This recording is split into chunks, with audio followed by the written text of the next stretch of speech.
Hey, this is Seth with SethPerler.com. Hope you're having a great day. I'm here to give you one of my favorite organizational tips for the disorganized student.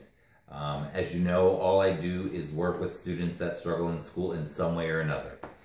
And the students that I work with have issues with time management, organization, and other things. And I'm going to give you one of my favorite tips for organization. I use it over and over and over. I use it with probably 90% of my students. If they don't want to use it, no problem. I don't care. I just want them to have something that works for them. And this is something that works really well. So let me tell you what this is real quick. What this is an organizational system to keep track of important papers. Obviously, if you're watching this still and you are a student that's struggling with organization in some way or another, it's probable that 3 reading binders are not your favorite. That if you use them, you probably don't use them how they're intended to be used, which is totally fine. You don't need to be using them. There's way better ways for you to manage paperwork. But this is a way to keep track of those things that would normally get jammed in the bottom of the backpack and just jammed in the bottom of the locker. A lot of times I'm working with students and we'll go through backpacks or lockers or folders or what have you, and we'll start going through papers, and my student will say something like, "Oh, that's where that is. I was looking for that." And oftentimes it's a paper that's way late. And sometimes it's even homework that's done that hasn't been turned in that the student got a 0 on even though they did it or did part of it. So we want to avoid that at all costs. So what you'll need for this system is you'll need a folder. I prefer cheap paper folders. That's actually what I like most. This one it's kind of shiny. I actually don't like these very well because a lot of times Sharpies don't adhere very well to them, but I like a simple folder. And I like for this idea the folder to be a very bright color, like red. Red is an alert color. So that's a good folder color, or something that really stands out to your eye, because you're probably very visual if you're watching this as well. You'll also need some Sharpies and some sticky notes, and you'll need some paper in terms of homework assignments or things that you need to be keeping track of right now, any important papers you have right now. So this is what this is. I call this the Q. The reason, this is similar to what people would call a homework folder, but I call it the Q because I think that this word encompasses more of what it is. The Q, a Q, like if you think of a Netflix queue on Netflix, it's your videos that are currently in the queue. If you get on the telephone and call a call center and they put you on hold, you're in the queue, which means that you're in line. If you go to Europe and you go and get a cup of coffee somewhere, and you're standing in line to get it, you're standing in what they call the queue. So the queue to me is anything alive, anything active, any paper that's important in any way currently. Now what's cool about this is you don't have to actually keep your, let's say your math homework in the math folder, science homework in the science folder, lit homework in the lit folder. You can keep every single subject in one centralized place.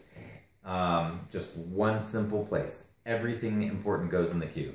So the queue is for, again, anything important. This could be permission slips, a check that needs to be dropped off to somebody, homework that needs to be done to do, or homework that is done and need to be turned in. Anything active, alive, and current goes in the queue. It's one centralized place. Now, inside the queue, I don't care that you write to do, done. I think that's overcomplicating it. You don't have to write anything inside it. All you have to do is make sure that everything important gets in this folder. This is one of your most important things to carry with you every day. If you know you have this in your planner, at the very, very, very, very least, you're going to be okay. So this and the planner are probably the 2 most important things, if you like this system. So see if this works for you. What I do is I have students set it up. I have students label folders pretty big. I like these huge Sharpies. They're great for me. If you like that, go ahead and write Q on it. You don't have to write this on it, but you can. It's for everything important, everything you need to do, or everything that you need to turn in. This is a fictional name, but I'm going to put a real student's name on it later. But I recommend putting the name on the front and the back, because if this gets lost and on the floor in the hall some way, people tend to associate a name with a human being, and it's more likely to get back to you. So I do recommend putting your name on the back of the folder. On the inside of the folder, I have sticky notes, extra sticky notes. We're going to be using these in a bit to do what I call flagging. So that's your cue. That's the basic setup. So you want to get this folder, again, one centralized folder for everything. Keeps it simple. It's going to make your life a lot easier. It's going to help you keep track of things that you would normally lose. So now, how do we use this? Well, now you want to take some of your papers that you have due. In this case, I made an example of something that might be a math homework that's due, or to do. So this needs to be done still. It says math, do this math.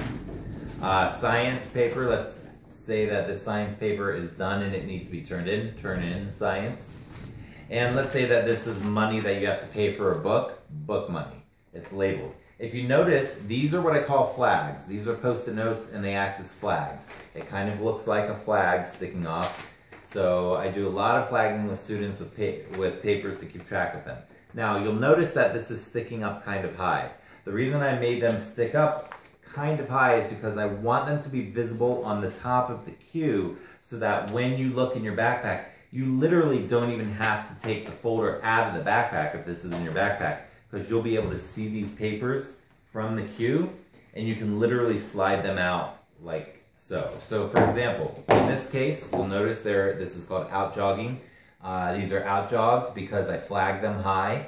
So this is the math that needs to be done. This is the science that needs to be turned in. And this is the book money that needs to be turned in.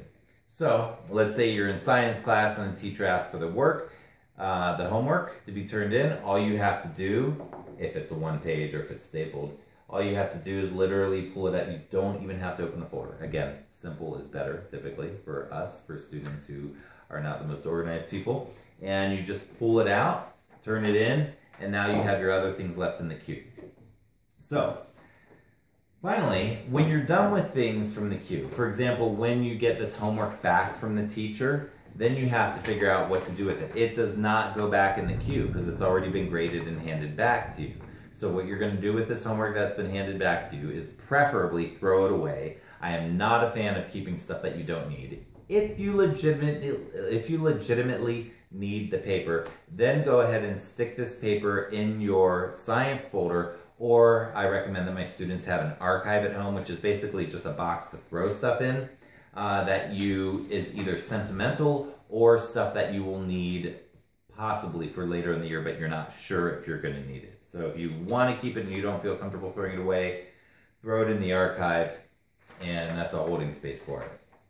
So those are the three options that I recommend when you're done with it.